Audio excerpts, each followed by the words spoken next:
Hello everyone! Welcome to Bake It Yourself. At para po sa video na ito ay gagawa naman tayo ng mocha flavor.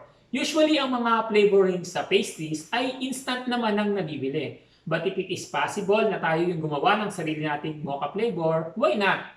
Lalo na po dun sa mga home bakers na yung mga mahal natin sa buhay ang pinaghahanda natin. Less chemical na yung magagamit natin pang flavor.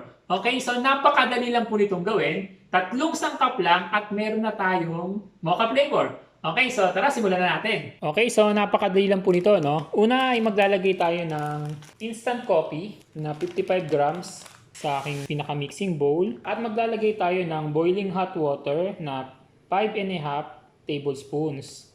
Okay, approximately mga 1/3 cup ang 5½ tablespoon. Okay, so tutunawin lang natin to, no? Pagkatunaw nito, right away, ay maglalagay naman tayo ng 20 grams na cocoa powder. Yung 100% cacao. Sinip ko na ito, no? Kailangan sifted yung cocoa powder. Okay, napakadali lang niya. Napakadali lang itong gawin. At napakasarap na ng mocha flavor na magagawa ninyo. Ito ang ginagamit ko para sa aking mocha chiffon. Next to this video ay ang ating mocha chiffon cake. Mocha chiffon sponge.